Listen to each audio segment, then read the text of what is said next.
কাতারের আকাশে সূর্য উকি দিয়ে হাসছে, আর আকাশের ওই সূর্যের সাথে লাল সবুজের ফুটবলের মুরসালিন নামের সূর্য কাতারের উত্তপ্ত গরমকে উপেক্ষা করে পাল্লা দিয়ে ছুটছে। এ যেন সূর্যের সাথে সূর্যের খেলা, তোরা দেখবি যদি আয়। কাতারে পুছিয়ে আগের দিন জিমে কাটিয়েছিল জামাল ভুইয়ারা, তবে এদিন কাতারে প্রথমবারের মতন অনুশীলনে টিম বাংলাদেশ। আর প্রথম দিন অনুশীলনে ফিরে এভাবে বল কন্ট্রোলিং করতে করতে ব্যতিব্যস্ত ছিলেন প্রাণভোমরা মুরসালিন। মুরসালিনের এই সহজাত বল কন্ট্রোলিংয়ের মতন আগামী 11 তারিখের ম্যাচকে কন্ট্রোল করতে পারলে ভালো কিছুই বয়ে আনবে টিম বাংলাদেশের জন্য। তাই তো মুরসালিনের দিকে তাকিয়েই পুরো দেশ।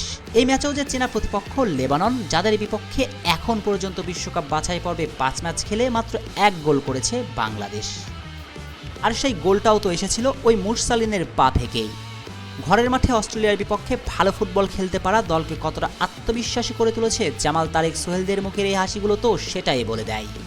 তবে 6 তারিখের ম্যাচটা তো এখন শুধুই অতীত। লেবাননের বিপক্ষে আরও একটা নতুন সূর্য, নতুন সকাল, নতুন দিন, নতুন স্বপ্ন।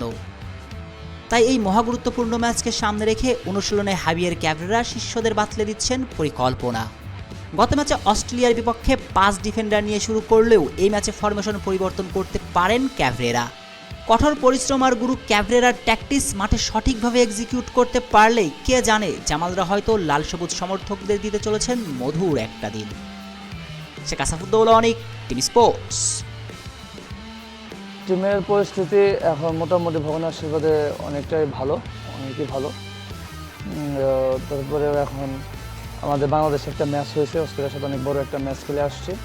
তো ওইখানে আমরা হয়তো ম্যাচটা হেরে গেছি, কিন্তু আমাদের যে টিমের প্লেয়াররা যেভাবে খেলেছে বা যতটুকু ভালো করেছে, তো আমরা ওইটা নিয়ে খুবই আশাবাদী।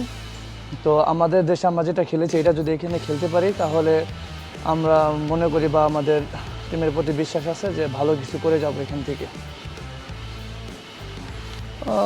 এইখানে ওয়েদারটা যেমন আমার কাছে মনে হয় যে আমাদের বাংলাদেশের সাম্প্রদায়িক যে ওয়েদারটা আছে বা আমরা যেরকম ওয়েদার চলে এখন অভ্যস্ত হয়ে গেছি বাংলাদেশে, তো এখান থেকে বাংলাদেশ আর এখানের ওয়েদারটা অতটা বেশি পার্থক্য আমার কাছে মনে হয় না। তো হয়তো বা 19-20 এরকমই, কিন্তু এখন যাই হোক ওয়েদার যেভাবে হোক সেটা তো আর বলে মাথায় নিয়ে চিন্তা করা যাবে না। তো আমাদের যে কাজ, আমাদের সেই কাজটাই করতে হবে। তো আমরা যে লক্ষ্য নিয়ে আসছি, আমাদের লক্ষ্য একটা, যে লক্ষ্য ওই লক্ষ্যটা যেন পরিপূর্ণভাবে করতে পারি বা সফল হতে পারি।